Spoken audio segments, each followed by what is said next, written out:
आज की कहानी मित्रों बहुत ही ज्ञानवर्धक कहानी है। आज की कहानी से अभी अभी आपको बहुत अच्छी जानकारी मिलने वाली है। आज की कहानी एक राजा की है। एक राजा ने अपनी बेटी से ही शादी क्यों की, आज हम इस जानेंगे वो कौन से राजा हैं और उन्होंने अपनी बेटी से क्यों शादी की। तो दोस्तों, इसके पहले आप लोग कहानी में खो जाएं, चैनल को सब्सक्राइब करके बेल आइकॉन का बटन ऑन कर दीजिए, जिससे कोई भी वीडियो बनाए उसका नोटिफिकेशन आप तक तुरंत पहुंच जाए। चलिए दोस्तों, कहानी शुरू करते हैं। राधे राधे, जय श्री राम। एक समय की बात है, एक राज्य में एक प्रतापी राजा रहा करते थे। वह राजा बहुत ही ज्ञानी थे, बहुत विद्वान थे, वो बहुत न्यायप्रिय राजा थे। उनकी प्रजा कभी भी उनसे कोई कष्ट नहीं था। वो हमेशा अपनी प्रजा का ध्यान रखते थे। वो हमेशा अपने राज्य का भ्रमण करते रहते थे, कहीं हमारी प्रजा को कोई कष्ट तो नहीं है। वो देखभाल हमेशा करते थे और उनकी प्रजा भी उनसे बहुत खुश थी। उनकी पत्नी धर्म पत्नी सुंदरावती थी। उनकी पत्नी बहुत सुंदर थी। वह एक अति सुंदर, एकदम जो है परी की तरह लगती थी। उनकी पत्नी एक धार्मिक विचार की थी। वह आस्था में ध्यान रखती थी, वो पूजा पाठ करती थी, वह भगवान में बहुत ज़्यादा आस्था रखती थी। वह हमेशा भगवान की पूजा करती रहती थी। कभी भी किसी को कोई कष्ट नहीं होता था। तो राजा और रानी दोनों एक मिलनसार, एक धार्मिक प्रवृत्ति के थे। इनके राज्य में इनकी प्रजाएं बहुत खुश रहती थी। एक समय की बात है, ऐसे राजा अपनी प्रजा के भ्रमण के लिए राज्य में भ्रमण करने निकले थे। वह अपने मंत्रियों के साथ टहलते टहलते अपने राज्य के अंतिम छोर तक गए। वहाँ जाते हैं तो उन्हें एक कुटिया दिखती है और उस कुटिया में एक बूढ़ी माता बैठ के गुड्डा और गुड्डी बना रही थी। गुड्डा और गुड्डी को बनाते हुए राजा को कुछ अजीब लगा। इतनी अच्छे से गुड्डी और गुड्डा बना रही है, फिर उनको समझा रही है, उसको कुछ बता रही है, ये तुम्हारी इनसे शादी होगी, तुम्हारी इनसे शादी होगी। ऐसे ऐसे गुड्डे और गुड्डा को बना करके तुम्हारे किसके साथ कैसे शादी हो करके बगल में रख रही थी। यह देख करके राजा उस बूढ़ी माता के पास जाते हैं और उन्हें प्रणाम करते हैं। प्रणाम करते हुए कहते हैं, माता जी ये क्या आप बना रही हो, ये बता रही हो, ये कैसे क्या कर रहे हो। बुढ़िया माता कहती हैं, महाराज ये मैं शादी करा रही हूँ, ये देखिए इनकी इसके साथ शादी होगी, इनकी इनके साथ शादी होगी। मैं शादियाँ करा रही हूँ और ये जो शादियाँ करा रही हूँ ये हकीकत की शादियाँ हो रही है। अब फिर वह राजा जो कहते हैं, अचंभित हो जाते हैं कि तुम झूठ बोल रही हो, ऐसे कुछ होता है। बुढ़िया कही, मैं आपका भी भविष्य बता देती हूँ, आप हाथ लाइए। अब महाराज हाथ उसके बुढ़िया के सामने करते हैं। महाराज जान जाते हैं कि बहुत बड़ी ज्ञानी है। उसकी बातों से लग रहा था, उसके चेहरे पर तेज था, लग रहा था कि कोई देवी का अवतार है जो सच में बुढ़िया का रूप धारण करके यहाँ बैठा हुआ है। राजा अपने हाथ दिखाते हैं। अपना हाथ दिखाने के बाद वह बुढ़िया बताती है, महाराज तुम अपनी बेटी से ही शादी करोगे, तुम्हारी शादी तुम्हारी बेटी से ही होगी। यह सुन करके राजा क्रोधित हो जाते हैं और उस बुढ़िया को कहते हैं, हम तुम्हें दंड भी दे सकते हैं, इसकी सजा। बुढ़िया कहती है, महाराज जो तुम्हारे हाथों में लिखा है हमने वही बताया है, तुम्हारे भविष्य में यही लिखा है, तुम्हारा यही भविष्य है और तुम अपनी ही बेटी से शादी करोगे। यह सुनकर के राजा अचंभित हो जाते हैं। उनको लगता है नहीं, यह बुढ़िया बहुत ज्ञानी है, अब क्या करें। राजा को मन में एक चिंता सताने लगी। अब राजा वहाँ से अपने सैनिकों से कहते हैं, चलिए अब हम राजमहल चलते हैं, हमें कुछ अच्छा नहीं लग रहा है। इन्होंने हमारे मन में एक दुविधा डाल दी है। अब ये दुविधा हम जब तक अपने रानी से नहीं बता देंगे, हमारे मन में एक बात गूंजती रहेगी। यह सोच करके फिर राजा वहाँ से रिटर्न अपने राज्य में आते हैं और राजमहल में आते हैं। राजमहल में शाम होती है, आते आते इन्हें शाम हो गई और जब शाम को अपने कक्ष में बैठे होते हैं, इनके साथ इनकी रानी सुंदरावती भी बैठी होती है। वह राजा को देखकर बोलती है, महाराज आज आप बहुत दुखी लग रहे हैं, क्या बात है? आपके चेहरे पर कुछ शिकन लग रही है, जैसे ऐसे लग रहा है आप किसी चिंता में डूबे हुए हैं, किसी भविष्य की चिंता में डूबे हुए हैं। आखिर बात क्या है? यह सुनकर के महाराज बोलते हैं, महारानी आज मैं बहुत चिंतित हूँ, हमारे कुछ समझ में नहीं आ रहा है, हम क्या करें?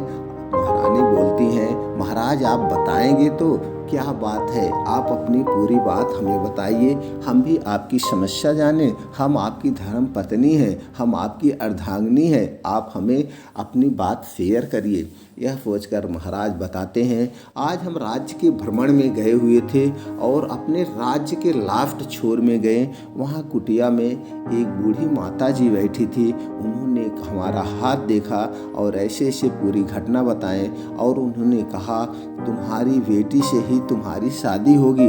ये हम सोच के बड़े असमंजस में हैं, ये क्या हमारे हाथ में लिखा गया है? क्या हमारे भाग्य में यही है? इस भाग्य को बदला नहीं जा सकता है? महारानी बोलती है, महाराज तुम तो फालतू में परेशान हो, जब हम कोई बेटी को जन्म ही नहीं देंगे तो तुम्हारी बेटी से कैसे शादी होगी? ये तो मेरे हाथों में है। महाराज को वह पूरी महारानी सांत्वना देती हैं, उन्हें बताती हैं, जब हमारी कोई औलाद नहीं होगी, तुम्हारी कोई बेटी नहीं होगी तो आपकी उससे कैसे शादी होगी? अगर बेटी होगी ही नहीं तो शादी कैसे होगी? हमारे तो होगा तो बेटा होगा, बेटी नहीं होगी। फिर राजा को ये सांत्वना दे करके रानी उनके मन को शांत करती है। फिर दोनों लोग सोने चले जाते हैं। धीरे धीरे ऐसे कार्यक्रम चलता रहा। कुछ दिन बाद फिर महारानी गर्भ धारण करते हैं।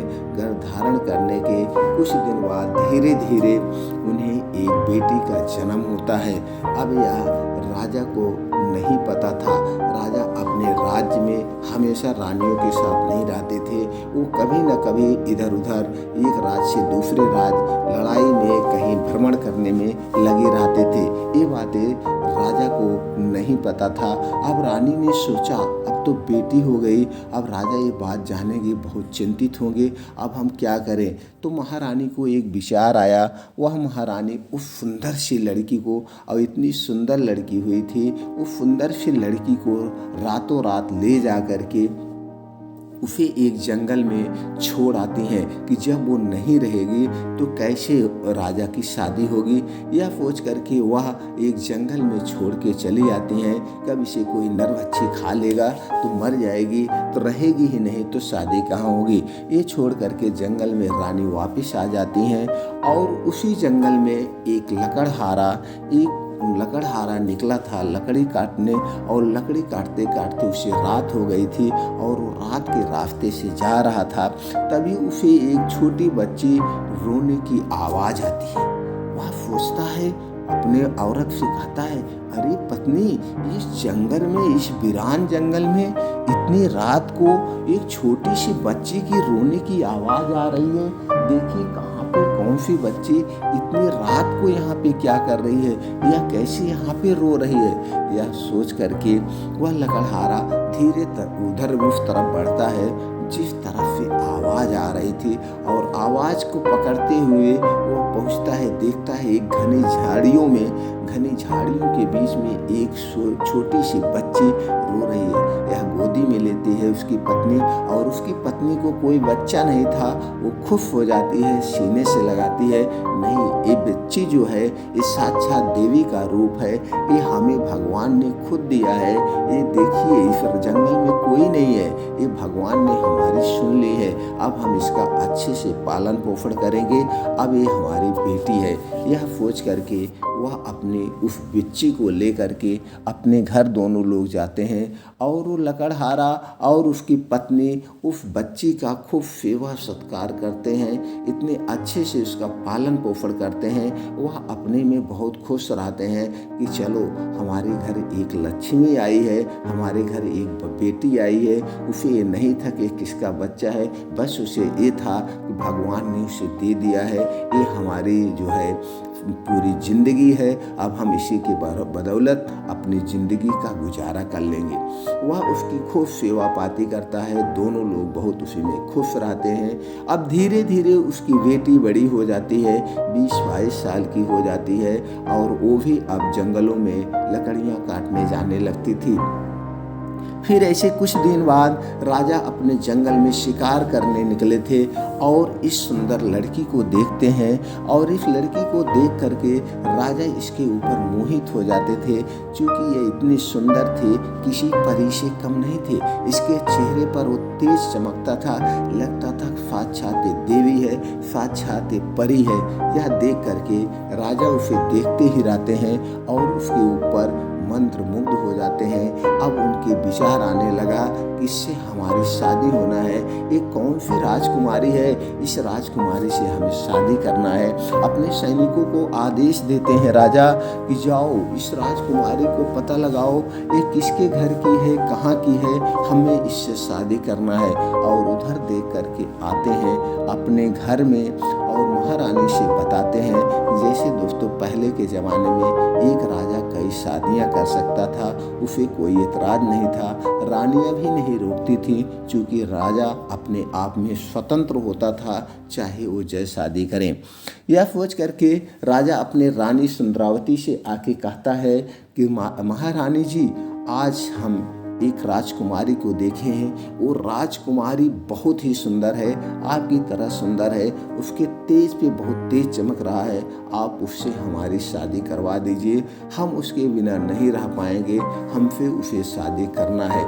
रानी को ये सारी बातें बताते हैं और फिर उसके बाद रानी कहती हैं ठीक है, हम उससे तुम्हारी शादी करवा देंगे, तब उसे हम पता लगाएं कौन है। तो महाराज बोलते हैं नहीं, सैनिक को हमने भेजा है, सैनिक आते ही होंगे सब कुछ पता करके।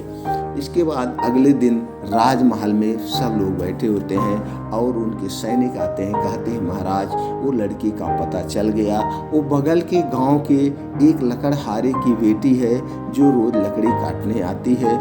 तो महारानी कहती हैं ठीक है, शादी का प्रस्ताव भेजो, महाराज से उसकी शादी की जाएगी। अब अगले दिन सारे धूमधाम से जैसी प्रक्रियाएं होती हैं, सारी प्रक्रियाओं के साथ सब धूमधाम से उनके घर भेजवाया जाता है कि कल राजा बारात लेके आएंगे और तुम्हारे साथ शादी होगी। अब उनके घर भी लकड़हारा सोचा कि हमारी बेटी महारानी बनने जा रही है, एक राजा से शादी हो जा रही थी, वो भी बहुत खुश था। फिर अगले दिन महाराज अपनी जो है बारात लेके उसके यहाँ शादी के लिए जाते हैं। अब वहाँ उसके लिए शादी के लिए जाते हैं, उसके घर धूमधाम से शादी का सारा प्रोग्राम हो रहा था और ये सारी घटनाएं एक तोता मैना देख रही थी। तोता मैना देख रही थी, तोता मैना अपने में बात करने लगी कि इस पृथ्वी पर बहुत बड़ा अनर्थ होने जा रहा है। इस पृथ्वी पर कोई भी बाप, कोई भी पिता अपनी बेटी से कैसे शादी कर सकता है? ये तो राजा को पता ही नहीं है कि हमारी बेटी है। इस अनर्थ को कैसे रोका जाए? अगर ये अनर्थ हो गया तो बहुत बड़ा अनर्थ हो जाएगा। यह सोच करके वह तोता मैना विचार कर रहे हैं। तो तोता सोचता है चलो मैं तुम्हें एक उपाय बताता हूँ, तुम इधर से जाओ और रानी को सारी सच्चाई बताओ कि ऐसे ऐसे हुआ था, वो तुम्हारी ही बेटी है और मैं इधर जाता हूँ राजा को। अब इधर जाते हैं, तोता उड़ जाता है उस तरफ जहाँ पे राजा की शादी होती है और मैना इधर आ जाती है रानी के पास सारी सच्चाई बताने, सारी घटनाएं बताने। अब राजा जब जाता है उधर शादी की सारी प्रोग्राम हो चुका होता है। अब राजा जैसे ही जयमाल डालने चलता है अपनी उस लड़की के गले में, तोता जो है वो जयमाल लेके उड़ जाता है। तोता जयमाल लेके उड़ जाता है जंगल की तरफ। राजा कहते हैं ये कितना बड़ा अफगुन, कैसे इसकी तोते की कितनी ही बड़ी हिम्मत हुई कि यह जयमाल लेके उड़ गया। अब राजा अपने सैनिकों के साथ उस तोते के पीछे भागते हैं जंगल की तरफ। और इधर मैना जो है आई है रानी फुंद्रावती को सारी घटना बता रही है कि ये जो है ये तुम्हारे बेटी है जो तुम बेटी को जंगल में छोड़ के आई हो, आज राजा उससे शादी करने जा रहे हैं। अब रानी अचंभित हो जाती है, रानी को शौक लग जाता है ये कितना बड़ा अनर्थ होने जा रहा है, ये सारी गलती हमारी है, ये जो अनर्थ होने जा रहा है ये हमारी वजह से होने जा रहा है, इसको हमें ही इसका प्रायश्चित करना पड़ेगा। अब क्या करें। अब तोता मैना फिर वो कहती है कि नहीं रानी जल्दी रोकिए, नहीं तो इस पृथ्वी पर बहुत बड़ा अनर्थ हो जाएगा कि बाप अपनी बेटी से कैसे शादी कर रहा है। अब रानी वहाँ से घर से भागते हुए आती हैं, जंगल में इधर से आ रही हैं और उधर से तोता जो है राजा का जयमाल लेके भाग रहा है। दोनों लोग आते हैं, रानी यहाँ आती है जंगल में और आकर के वहीं स्थान पे धरती माता से प्रार्थना करती हैं। चूँकि ये बहुत सती थी, ये बहुत पुजारिन थी, यह बहुत आस्था में ध्यान रखती थी, भगवान को स्मरण करती हैं, हे धरती माता एक जो गलती हुई है ये सब हमारी वजह से गलती है। आज जो ये पृथ्वी पे इतना बड़ा पाप होने जा रहा है ये हमारी वजह से होने जा रहा है। आज यह हमारी वजह से एक बाप अपनी बेटी से शादी करने जा रहा था, अन्याय हो रहा है। आप इस धरती को फाड़ दीजिए, मैं इसी में समा जाऊंगी, मैं अपने आप को खत्म कर लूंगी। इधर धरती जैसे ही फटती है उधर राजा भी भागते हुए आता है, कहता है रानी ये तुम क्या कर रही हो, इतना बड़ा अनर्थ क्यों कर रही हो, तुम इस धरती में क्यों समा रही हो। फिर रानी सारी घटनाएं बताती है, महाराज आज आप जिससे शादी करने होने वाली थी ये तो तोता मैना को शुक्रिया मनाइए कि शादी नहीं यही रोक दें, और वो तुम्हारी अपनी बेटी है और ये हमारी गलती है, हमने आपसे नहीं बताया था। तुम्हें एक बेटी का जन्म हुआ था और हम इसको जंगल में छोड़ गए थे। रानी पहले की सारी घटनाएं बताती है तो राजा ने कहा कि तुम्हारी गलती नहीं है, ये गलती सी हुई है, ये ब्रह्मा की लेखी है, ब्रह्मा की लेखी को कोई मिटा नहीं सकता है। और यही कह करके राजा अपने आप को भी माफ़ नहीं कर पा रहे हैं, ये कितना बड़ा मैं अनर्थ करने जा रहा था, मैं कितनी बड़ी गलती करने जा रहा था, आज तो बहुत बड़ा अनर्थ हो जाता। यह कह करके राजा और रानी उस पृथ्वी में उस धरती में समा जाते हैं। यहीं पे शादी रुक जाती है, तोता मैना भी अपना उड़ जाते हैं, अपनी तरफ उड़ जाते हैं कि यही है राजा की शादी अपनी बेटी से। इसी पे एक कहानी बनी है दोस्तों, जा कर के समा गए, चूँकि राजा और रानी उस धरती में समा गए। रानी बहुत सती थी, वो अन्याय नहीं देख सकती थी। तो दोस्तों कहानी कैसे लगी, कहानी अगर अच्छी लगी हो तो अपने यार दोस्तों को जरूर शेयर करें, उन तक ये कहानी पहुंच जाए। ये जानकारी फिर मिलते हैं नई वीडियो में नई जानकारी के साथ।